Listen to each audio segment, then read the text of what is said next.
আসসালামু আলাইকুম। হাইটেক স্কুলের লার্ন ফার্স্ট পে লেটার সিরিজে তোমাদের আবারও স্বাগতম। আমরা পড়ছিলাম জীবকোষ ও টিস্যু। আজকে আমরা প্লাস্টিড এবং কিছু ঝিল্লিবিহীন অঙ্গাণু নিয়ে আলোচনা করব। তো শুরু করি।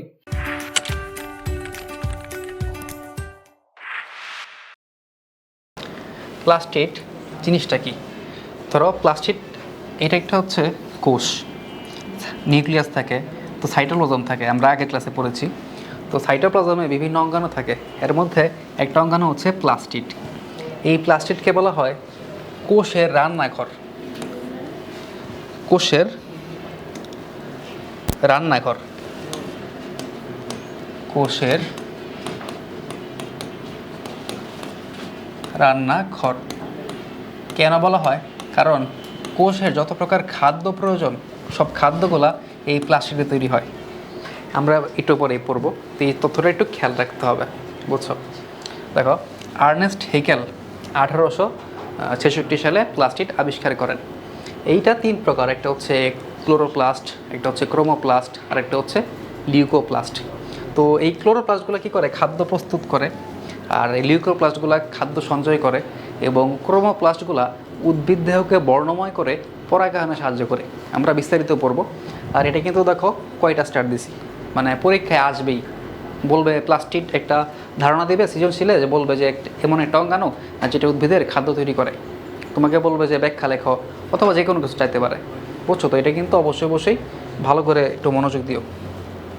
প্লাস্টিড যে দেখো চিত্র, এটা মূলত ক্লোরোপ্লাস্টের চিত্র। তো আমরা একটু পরে ক্লোরোপ্লাস্ট পড়ব। এখানে এরকম এটাকে বলে গ্রানা, আর এখানে ম্যাট্রিক্স থাকে, ম্যাট্রিক্সটাকে বলা হয় স্ট্রোমা, বুঝছো? আবার প্লাস্টিড কিন্তু মাইটোকন্ড্রিয়ার মতো, এর নিজস্ব ডিএনএ আছে। অর্থাৎ কি? অর্থাৎ সে নিজে রেপ্লিকেট করতে পারে, নিজের প্রতিরূপ তৈরি করতে পারে। মাইটোকন্ড্রিয়া এবং প্লাস্টিড দুইটাই একরকম অনেকটা। দেখো আমরা একটু বিস্তারিত পড়ি। দেখো, ক্লোরোপ্লাস্ট নামের মধ্যে আছে ক্লোরো। কেন ক্লোরো? কারণ এটাতে ক্লোরোফিল আছে। ক্লোরোফিল কি? ক্লোরোফিল একটা রঞ্জক, যেটা সবুজ বর্ণের, সবুজ। আর যেখানেই ক্লোরোফিল থাকবে সেখানে অবশ্যই ফটোসিনথেসিস হবে। ফটোসিনথেসিস হবে। ফটোসিনথেসিস মানে কি? সালোক সংশ্লেষণ, অর্থাৎ আলোর উপস্থিতিতে খাদ্য তৈরি করা, এটা কেবল হয় ফটোসিনথেসিস। এই প্লাস্টিডের মধ্যে এই ক্লোরোপ্লাস্টটাই মূলত ফটোসিনথেসিস করে থাকে, অর্থাৎ খাদ্য তৈরি করে। এই কারণে এটা সবচেয়ে গুরুত্বপূর্ণ প্লাস্টিড, বুঝছো? তো দেখো, সবুজ রঙের প্লাস্টিডকে ক্লোরোপ্লাস্ট বলে। অবশ্যই, কেন? ক্লোরোফিল আছে। আর ক্লোরোফিল থাকে সবুজ দেখায়, পাতা, কচি কাণ্ড, অন্যান্য সবুজ অংশে দেখা যায়। অর্থাৎ উদ্ভিদের যে অংশটা সবুজ সেখানেই ক্লোরোফিল থাকবে, এবং সেখানেই ক্লোরোপ্লাস্ট আছে। এবং যেহেতু ক্লোরোপ্লাস্ট আছে, ওই অংশটা মূলত খাদ্য তৈরিতে কাজে লাগে। আর যে অংশটা দেখবা যে একটু সবুজ না, খয়েরি, সাদা, সেই অংশটা মূলত খাদ্য সঞ্চয় করতে কাজে লাগে। আমরা পড়ব। দেখো, এখানে ক্যারোটিনেট নামক রঞ্জক থাকে। ক্লোরোফিলে তো ক্লোরোপ্লাস্টে তো ক্লোরোফিল ছিলই, এটা একটা সবুজ বর্ণের রঞ্জক। আর এই ক্যারোটিনেট কেন থাকে? এটা একটা সহকারী রঞ্জক। সহকারী রঞ্জক, সহকারী রঞ্জক কেন থাকা লাগবে? ক্লোরোফিলটা নির্দিষ্ট একটা আলোতে ভালো কাজ করে, যেমন দৃশ্যমান আলো হতে পারে, নির্দিষ্ট একটা আলো আছে। কিন্তু যখন আলোর পরিমাণ বেড়ে যায়, তখন কিন্তু এই ক্লোরোপ্লাস্টের ক্ষতি হতে পারে, এটা ফেটে যেতে পারে বা বিগলিত হতে পারে। তো এটা যাতে না হয়, এই কারণে এখানে ক্যারোটিনয়েড থাকে। এই রঞ্জকটা ওই ক্লোরোপ্লাস্টের ক্ষতি থেকে রক্ষা করে, এবং সালোক সংশ্লেষণটাকে বা ফটোসিনথেসিসকে আরও বেশি ইফেক্টিভ করে। এতে করে উদ্ভিদের অনেক উপকার হয়। দেখো, প্লাস্টিডের গ্রানা অংশ সূর্যালোককে রাসায়নিক শক্তিতে রূপান্তর করে। দেখো গ্রানা কোনটা? এই দেখো, এই যে প্লেটের মতো অংশগুলো, এগুলোকে বলা হয় গ্রানা, বুঝছো? গ্রানা। আর এটাকে আম কেন বলা হচ্ছে গ্রান আম? শব্দের শেষে আম থাকলে বলবা এক বচন, এক বচন, বুঝছো? তো এই যে একটা প্লেটের মতো অংশ, এটাকে বলা হয় গ্রানাম, আর সবগুলোকে বলা হয় গ্রানা, বুঝছো? তো এটা এক বছর। এই গ্রানাতে মূলত আলোক শোষণ হয়। আমি একটু লিখে দিই। এই যে গ্রানাতে মূলত কি হয়? ফোটো মানে আলোটা শোষিত হয়, আলো শোষিত হয়, আলো শোষিত হয়। এই শোষিত আলোক শক্তি এই যে স্ট্রোমা আছে, এই স্ট্রোমাতে খাদ্য পরিণত হয়। স্ট্রোমাতে কি হয়? আলোক শক্তি থেকে আলোক শক্তি থেকে রাসায়নিক শক্তিতে পরিণত হয় বা রূপান্তরিত হয়। রাসায়নিক শক্তি, এখানে রাসায়নিক শক্তি মানে কি? খাদ্যকে বোঝানো হচ্ছে, যেমন গ্লুকোজ, ফ্রুক্টোজ, এইগুলো। বুঝছো তো? আশা করি বুঝতে পারছো যে ক্লোরোপ্লাস্ট কীভাবে কাজ করে। গ্রানাম বা গ্রানা এটা আলোক শক্তি শোষণ করে সূর্যালোক থেকে, আর স্ট্রোমাতে মূলত খাদ্য তৈরি হয়। এই যে আলো শোষিত হয়, এই শোষিত হওয়াটাকে বলা হয় আলোক পর্যায়। আলোক পর্যায় কিসের আলোক পর্যায়? সালোক সংশ্লেষণের। তোমরা চতুর্থ অধ্যায়ে পড়বা, বিস্তারিত পড়বা যে সালোক সংশ্লেষণের দুইটা পর্যায় থেকে, একটা হচ্ছে আলোক পর্যায় আর একটা হচ্ছে অন্ধকার পর্যায়। অন্ধকার পর্যায় না বলে আলোক নিরপেক্ষ পর্যায় বলাটা অনেক ভালো। তো এখানে গ্রানাতে আলোক পর্যায় হয়, অর্থাৎ আলো শোষিত হয়, আর স্ট্রোমাতে হয় আলোক নিরপেক্ষ পর্যায়। এই আলোক নিরপেক্ষ পর্যায়ে মূলত রাসায়নিক শক্তিতে পরিণত হয়। রাসায়নিক শক্তি মূলত কি? এটা হচ্ছে গ্লুকোজ। এটা হচ্ছে আলোক নিরপেক্ষ পর্যায়। এগুলো বিস্তারিত পড়বা, অনেক এনজাইম কাজ করে, অনেক প্রক্রিয়া আছে, জাস্ট আইডিয়া দিলাম আর কি। আলোক নিরপেক্ষ পর্যায় আশা করি বোঝা গেছে। দেখো আমরা পড়ছিলাম গ্রানা অংশ সূর্যালোককে রাসায়নিক শক্তিতে রূপান্তর করে, বুঝছো। আর আবদ্ধ সৌরশক্তি স্ট্রোমাতে অবস্থিত উৎসেচক মানে এনজাইম, তারপর বায়ু গৃহীত কার্বন ডাইঅক্সাইড এবং কোষের ভিতরের যে পানি ব্যবহার করে সরল শর্করা তৈরি করে, গ্লুকোজ তৈরি করে। তা আশা করি বোঝা গেছে। এরপরে দেখো একটা চিত্র লাগবে। তো লিউকোপ্লাস্ট বা ক্রোমোপ্লাস্টের চিত্র তোমার রাখতে হবে না, মূলত ক্লোরোপ্লাস্টের চিত্রটা দিলেই হবে। দেখো একটু বড় করে আঁকি, মেইন বই চিত্রটাই জাস্ট একটু সুন্দর করে এরকম একটা গোল দেবা, গোল দেওয়ার পর জাস্ট এরকম দাগ দেবা কিছু, খুবই সিম্পল। আর বায়োলজিতে চিত্র খুব সুন্দর হতে হবে না, বাট চিত্র থাকলেই হলো। আর অবশ্যই খেয়াল রাখবা যাতে চিত্র আঁকতে খুব বেশি একটা টাইম না লাগে। এগুলো একটু অ্যাড করে দেবে এভাবে, অ্যাড করে পরস্পরের সাথে যুক্ত করতে হবে, বুঝছো। একটু ইরেজার দিয়ে ভালো করে করি, এগুলা পরস্পরের সাথে যুক্ত থাকতে হবে।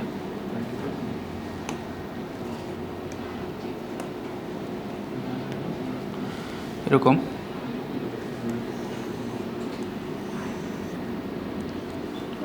এটার সাথে আবার এটা যুক্ত থাকবে, এটার সাথে আবার এটা যুক্ত থাকবে, মানে ইচ্ছা মতো আর কি, বুঝছো। তো এই যে অংশগুলা, এইগুলোকে বলা হয় গ্রানাম। গ্রানাম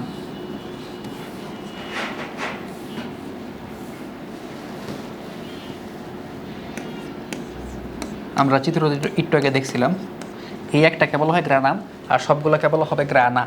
আর এই যে ম্যাট্রিক্সটা, এইখানে ম্যাট্রিক্স থাকে, ম্যাট্রিক্স সম্পর্কে আমরা গত ক্লাসে পড়েছি, তো আশা করি মনে আছে। এই ম্যাট্রিক্সটাকে বলা হয় স্ট্রোমা, বুঝছো। তো গ্রানাম এটা হচ্ছে স্ট্রোমা। একটু ডিএনএ দিয়ে দিবে এরকম, কারণ ক্লোরোপ্লাস্টের নিজস্ব ডিএনএ থাকে, বুঝছো। তার কিছু তেমন একটা দেওয়া লাগবে না, এই তিনটা মেন জিনিস থাকলেই হবে আশা করি। লিখে দেবা চিত্র ক্লোরোপ্লাস্ট। এটা কিন্তু খুবই গুরুত্বপূর্ণ, লেবেলিং যদি না করো তাহলে কিন্তু মার্ক পাবা না। ক্লোরোপ্লাস্ট। আর যদি তুমি চিত্রের নিচে মানে কোন চিত্র এটা যদি উল্লেখ না করো তাহলে কিন্তু চিত্রটা বিবেচনা করবেন না। তো আশা করি বুঝতে পেরেছো। তো সিম্পলি চিত্রটা এঁকে দেবা। এখন দেখো আমরা অন্য প্লাস্টগুলো সম্পর্কে পড়ি। এরপরে আছে ক্রোমোপ্লাস্ট। দেখো ক্রোমো, গ্রিক শব্দ ক্রোমা, CHRO। ক্রোমা মানে হচ্ছে রঞ্জক। রঞ্জক বিভিন্ন হতে পারে, জাস্ট সবুজ বাদ দিয়ে। কেন? কারণ সবুজটা অবশ্যই মানে ক্লোরোপ্লাস্ট হবে। তো যে কোনো, যেমন ধরো কমলা, লাল, হলুদ, যে কোনো রঞ্জক হচ্ছে ক্রোমোপ্লাস্টের অংশ, বুঝছো। দেখো এগুলো রঙিন প্লাস্টিক, তবে সবুজ নয়, সবুজ হওয়া যাবে না কারণ ক্লোরোফিল নেই, বুঝছো। এতে জ্যান্তোফিল হলুদ মুখস্থ রাখবা। ক্যারোটিন, দেখো ক্যারট, ক্যারট এটা ইংরেজি শব্দ, এটার বাংলা কি? গাজর।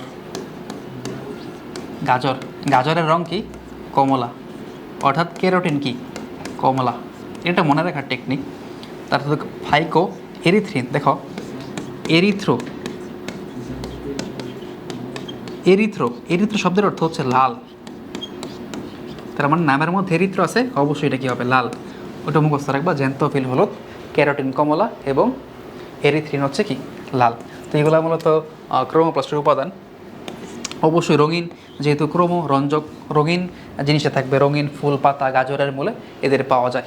বুঝছো, এগুলোর মূল কাজ হচ্ছে যে পতঙ্গগুলোকে আকর্ষণ করে এবং পরাগায়নে সাহায্য করে। ঠিক আছে, দেখো ফুলকে আকর্ষণীয় করে, পরাগায়নে সাহায্য করে, এদের প্রধান কাজ। এতটুকু লিখলেই হবে। প্লাস্টিক থেকে মূলত মানে সম্পূর্ণ 3টা প্লাস্টিক থেকে প্রশ্ন আসে। একটা ক্লোরোপ্লাস্ট থেকে প্রশ্ন একটু কম আসবে, কারণ এত তো লেখা সম্ভব না। তো 3টা লিখলে অল্প অল্প করে লিখলেই হয়ে যাবে। দেখো লিউকো, লিউকো শব্দের অর্থ হচ্ছে সাদা। লিউকো মানে হচ্ছে সাদা। বুঝছো, সাদা মানে কি? সাদা বা বর্ণহীন, অর্থাৎ এদের মধ্যে ক্লোরোফিল থাকবে না। ক্লোরোফিল থাকলে তো সবুজ হতো। আবার অন্যান্য জেন্টোফিল, তারপর ক্যারোটিন, ফাইকোএরিথ্রিন এগুলো থাকবে না, এগুলো থাকলে আর লাল হতো। তো এই কারণে এগুলো কোনো বর্ণহীন হয়। দেখো বর্ণহীন প্লাস্টিক, দেখো রঞ্জক পদার্থ থাকে না, লিউকোপ্লাস্ট বলে, এগুলো বর্ণহীন। বর্ণহীন সূর্যের আলোতে আলো পৌঁছায় না, যেমন মূল, ভ্রূণ, অজনন কোষ, এগুলো অবশ্যই কি? বর্ণহীন হয়। তোমরা দেখবা যে একটা মাঠে অনেক সময় আর ঘাস গজায় আছে, এই ঘাসের ওপর একটা ইট রেখে দিব অনেকদিন পর দেখবা যে ঘাসটা মূলত সাদা বা খয়েরি হয়ে গেছে। কেন? কারণ ঘাসের যে ক্লোরোপ্লাস্টগুলো ছিল এগুলা লিউকোপ্লাস্টে পরিণত হয়েছে, এবং লিউকোপ্লাস্ট কি? সাদা। বুঝছো, সাদা বা বর্ণহীন। আর এটা আশা করি তোমরা দেখছো। দেখো খাদ্য সঞ্চয় করা প্রধান কাজ, এটা আমরা আগেই বলছি যে ক্রোমোপ্লাস্ট হচ্ছে আকর্ষণ করে, পরাগায়নে সাহায্য করে, ক্লোরোপ্লাস্ট খাদ্য তৈরি করে। আর এই তো তৈরি করা খাদ্য সঞ্চয় হয় লিউকোপ্লাস্টে। বুঝছো, লিউকো মানে সাদা। দেখো আলোর সংস্পর্শে এরা আবার ক্লোরোপ্লাস্টে রূপান্তর হতে পারে। এই যেটা বললাম, ইট রেখে দিবা অনেক দিন, দেখবা সাদা বা খয়েরি হয়ে গেছে। পরবর্তীতে ইটটা সরাই ফেলবা, তারপর দেখবে আবার ক্লোরোপ্লাস্ট হয়ে গেছে, অর্থাৎ সবুজ হয়ে যাবে। বুঝছো, তো এগুলো ছিল লিউকোপ্লাস্ট। তো এই প্লাস্টিক থেকে কিন্তু অবশ্যই প্রশ্ন আসবে। তো এটা একটু ভালো করে পড়বা এবং চিত্রটা অবশ্যই লেবেলিং করে দিতে হবে। বুঝছো, তো এই অধ্যায়ের সবচেয়ে গুরুত্বপূর্ণ 2টা টপিক মাইটোকন্ড্রিয়া এবং প্লাস্টিড, যেটা গ এবং ঘ নাম্বারে অবশ্যই আসবে। ঠিক আছে, তো এরপরে আমরা কিছু ঝিল্লিবিহীন সাইটোপ্লাজমিক অঙ্গন দেখব। বুঝছো, দেখো এটা হচ্ছে গোলগি বস্তু। চিত্র আছে এটার? না, চিত্র দরকার নেই। দেখো গোলগি বস্তু, এই গোলগি বস্তুর অনেকগুলো নাম আছে। এখন কেন গোলগি নাম হলো? কারণ এটা আবিষ্কার করছে বিজ্ঞানী ক্যামিলো গোলগি। ক্যামিলো গোলগি তো নিজের নামে নাম রেখে দিয়েছে, এই কারণে এটা কোনো সাইন্টিফিক নেম না। বুঝছো, তো গোলগি বস্তু, Golgi body, Golgi apparatus, Golgi complex, এগুলো হচ্ছে গোলগি বস্তুর অপর নাম। তো সিকিউতে অন্যান্য নামেও আসতে পারে। বুঝছো, এই গোলগি বস্তুকে বলা হয় কোষের ট্রাফিক পুলিশ। ট্রাফিক পুলিশ কেন বলা হয় একটু পরে আমি বলতেছি, এটা অপর নাম। বুঝছো, দেখো গোলগি বস্তু প্রধানত প্রাণী কোষে পাওয়া যায়, উদ্ভিদ কোষে দুর্লভ, দরকার নেই উদ্ভিদ কোষে। এতে সিস্টার্নিয়ক এক ধরনের ভেসিকল থাকে। দেখো থাক, ছবি লাগবে না, আমি একটা এঁকে দিব। এই দেখো এরকম কিছু থাকে, দেখবা এগুলাকে বলা হয় সিস্টার্নি।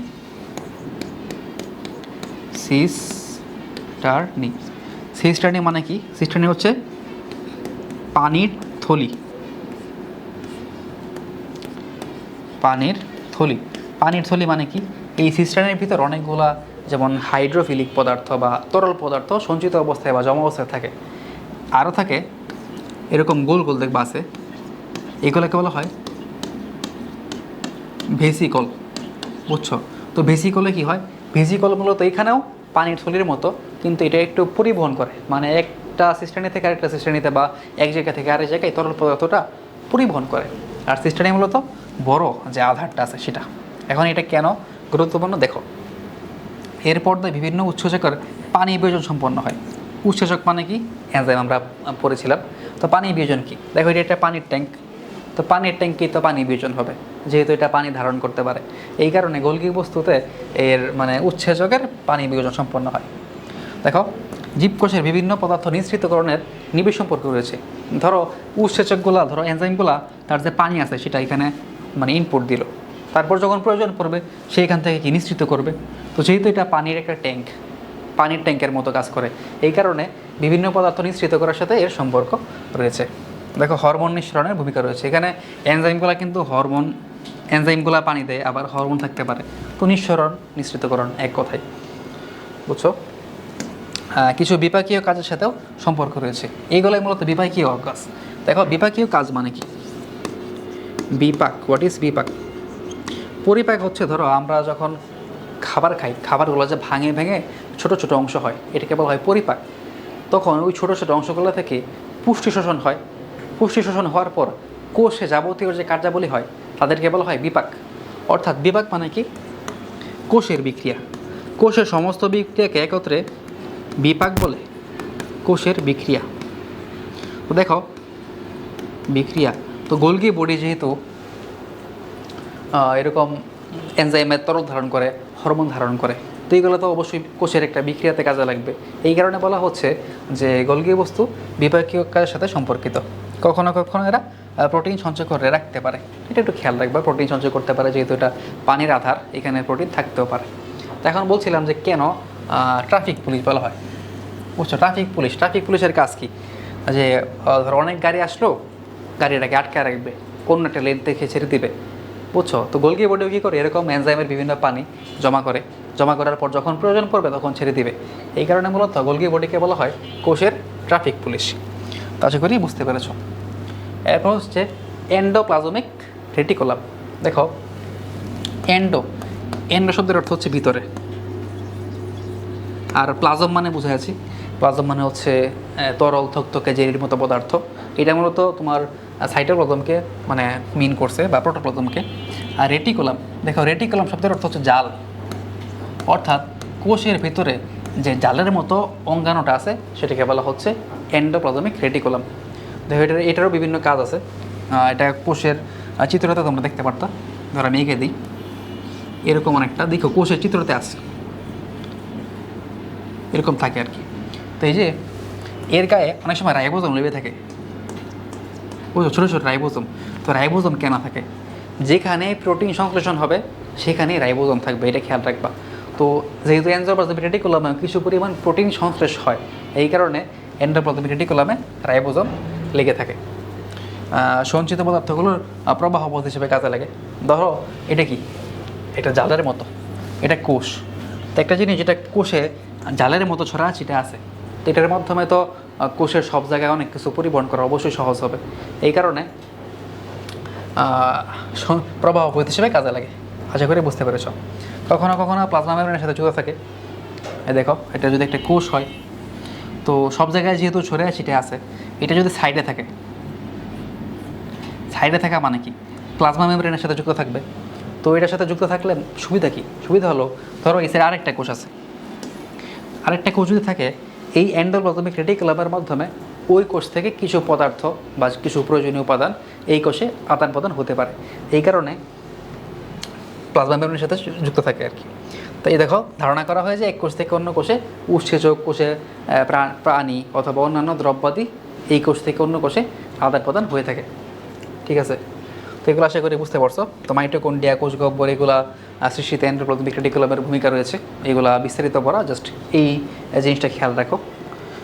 উদ্ভিদ এবং প্রাণী উভয় কোষে এদের উপস্থিতি থাকে, কারণ উদ্ভিদ কোষেও কিন্তু এক কোষ থেকে আরেক কোষে মানে পদার্থ শিফট করার প্রয়োজন হয়, প্রাণী কোষেও প্রয়োজন হয়। এই কারণে উদ্ভিদ কোষেও থাকে এবং প্রাণী কোষেও থাকে। এরপর দেখো কোষ গহ্বর, সেল ভ্যাকিউল।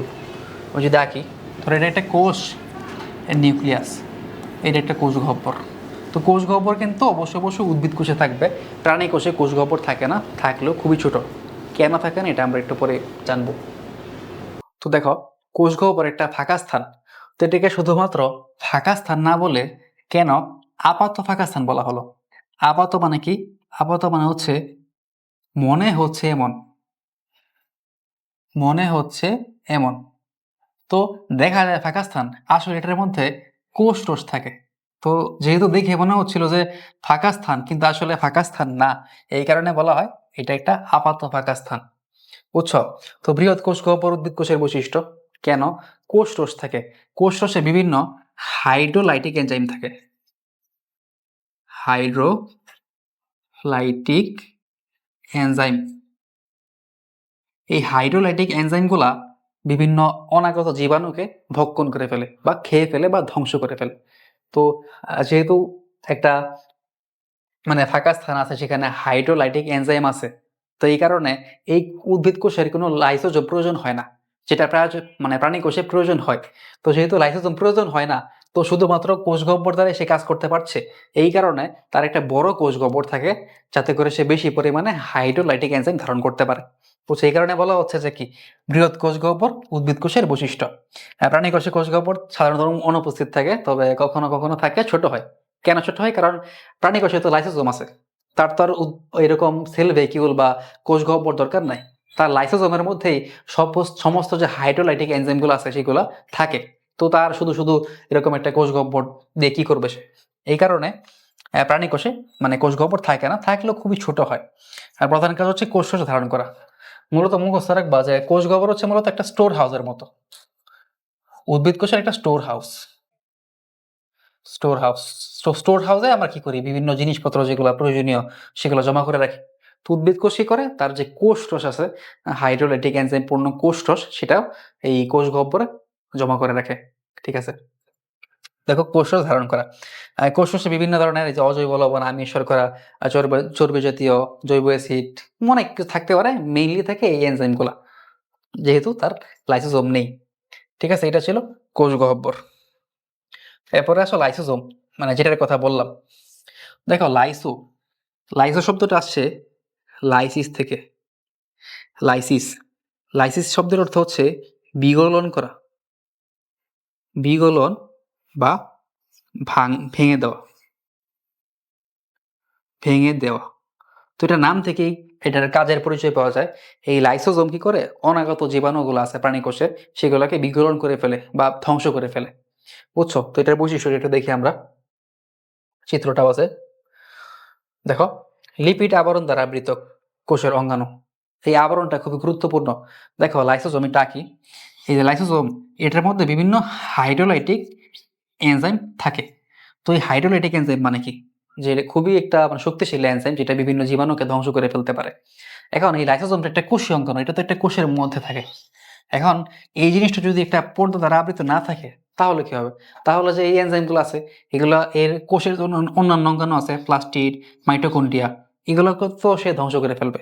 এই কারণে অবশ্যই এই লাইসোজোমের আবরণীটা থাকতে হবে। আবরণী যদি নষ্ট হয়ে যায়, তাহলে কিন্তু কোষটাই মারা যাবে। এটা আমরা পড়বো। দেখো, লিপিড আবরণ দ্বারা আবৃত কোষীয় অঙ্গাণু, এটা বুঝতে পারি আশা করি। দেখো লাইসোজোমে জীবকে জীবাণুর হাত থেকে রক্ষা করে। কিভাবে? ওই জীবাণুগুলোকে ভক্ষণ করে। ভক্ষণ করার প্রক্রিয়াটাকে বলা হয় ফ্যাগোসাইটোসিস, আমরা পড়বো একটু পরেই। এর উৎসেচক মানে কি? এনজাইম জীবাণুকে হজম করে ফেলে। দেখো ফ্যাগোসাইটোসিস লেখা যাবে এখানে। দেখো ফ্যাগো, PHA, ফ্যাগো। ফ্যাগো শব্দের অর্থ হচ্ছে খেয়ে ফেলা, খেয়ে ফেলা। আর আমরা জানি সাইট মানে কি? সাইট মানে হচ্ছে কোষ, কোষ। আর বায়োলজিক্যাল কোনো শব্দের শেষে যদি সিস পাও, SIS, সিস, অথবা শন পাও, TION, শন, তাহলে সেটা প্রক্রিয়া নির্দেশ করে। প্রক্রিয়া, বুঝছো? তার মানে ফ্যাগোসাইটোসিস একটা প্রক্রিয়া। কিসের প্রক্রিয়া? সাইট মানে কোষ, কোষের ভিতরের জীবাণুগুলাকে, ফ্যাগো মানে ভক্ষণ, অর্থাৎ ফ্যাগোসাইটোসিস মানে হচ্ছে কোষের ভিতরের জীবাণুগুলাকে ভক্ষণ করা বা খেয়ে ফেলার প্রক্রিয়া। এটা কে করে? লাইসোজোম। কিসের মাধ্যমে করে? এর এনজাইমগুলোর মাধ্যমে। কি এনজাইম? Hydrolytic enzyme. ঠিক আছে? এই যে পরিপাক করার উৎসেচক মানে কি? হাইড্রোলাইটিক এনজাইম একটি পর্দা দ্বারা আলাদা করা থাকে, তাই অন্যান্য অঙ্গাণু এর সংস্পর্শে আসে না। সংস্পর্শে আসলে কি হতো? এই পর্দা না থাকলে এই অঙ্গাণুগুলো মারা যেত। এই অঙ্গাণুগুলো মারা যাওয়া মানে কি? কোষটাই মারা যাওয়া। ঠিক আছে? কোষ মারা যাওয়ার প্রক্রিয়া, সেটা আমরা পড়বো। দেখো, দেহে অক্সিজেনের অভাবে, দেখো দেহে অক্সিজেনের অভাবে মানে যে অথবা কোনো বিষক্রিয়া হলে, লাইসোজোমের পর্দা ক্ষতিগ্রস্ত হলে এর আশেপাশের অঙ্গাণুগুলো নষ্ট হয়ে যায়। দেখছো, এই পর্দা না থাকলে অঙ্গাণুগুলো নষ্ট হয়ে যায়। এই প্রক্রিয়াটাকে বলা হয় অটোফেগি। দেখো অটো মানে কি? অটো মানে হচ্ছে অটোমেটিক, মানে অটোমেটিক ধ্বংস হয়ে যায়। নিজে নিজেই কোষটা ধ্বংস হয়ে গেল বা অঙ্গাণুগুলো মরে গেল, এটাকে বলা হয় অটোফেগি। অটোমেটিক ফেগি মানে কি? ভক্ষণ করা। অর্থাৎ সে অটোমেটিক যে অঙ্গাণুগুলোকে ভক্ষণ করে ফেললো। এই প্রক্রিয়াটাকে বলা হয় অটোফেগি। আবার কখনো, কখনো এইগুলো তো নষ্ট হলোই, পুরা কোষটাই সে নষ্ট করে ফেলে। এইটাকে বলা হয় অটোলাইসিস। অটো মানে কি? অটোমেটিক। লাইসিস মানে কি? আমরা পড়ছি দেখো। লাইসিস মানে হচ্ছে বিগলন, অর্থাৎ সম্পূর্ণ কোষটাকেই সে বিগলিত করে ফেলে। এই কারণে এই লাইসোজোমকে বলা হয় আত্মঘাতী থলিকা। আত্মঘাতী আত্মঘাতী থলিকা। কেন? কারণ তাকে রাখা হয়েছে যে জীবাণুগুলোকে খাওয়ার জন্য। সে অনেক সময় কোষটাকে খেয়ে ফেলে। এই কারণে বলা হয় আত্মঘাতী থলিকা। আবার এটাকে ইংরেজিতে বলা হয় সুইসাইডাল স্কোয়াড। Suicidal squad. তো বিভিন্ন নামে আসতে পারে। তোমাকে সৃজনশীলে সরাসরি বলবে না লাইসোজোম, বলবে যে আত্মঘাতী থলিকা অথবা সুইসাইডাল স্কোয়াড। বুঝছো? তো তোমাকে বুঝে নিতে হবে যে লাইসোজোমকে মিন করা হচ্ছে। তো এইগুলো আশা করি বুঝতে পেরেছো। এটা খুবই মানে ডেঞ্জারাস একটা অঙ্গাণু। এই দেখো, এই যে তার যে লিপিড আবরণীটা, বুঝছো? এগুলো হচ্ছে কি? এনজাইম ধারণ করে। আবরণীটা খুব শক্ত হতে হয়, যদি না হয় তাহলে কিন্তু সেই কোষটাকে খেয়ে ফেলবে। বুঝছো? তো লাইসোজোম চিত্র লাগবে না, ব্যাখ্যা দিলেই হবে। তো আশা করি ক্লাসটি ভালো লেগেছে। তো আমাদের অনলাইন প্রাইভেট পেইড পেজে যুক্ত হতে পারো। সেটার জন্য তোমরা আমাদের ওয়েবসাইট ভিজিট করতে পারো, সেখানে তোমরা বিস্তারিত জানতে পারবে। তো ভালো থাকো সবাই। আল্লাহ হাফেজ।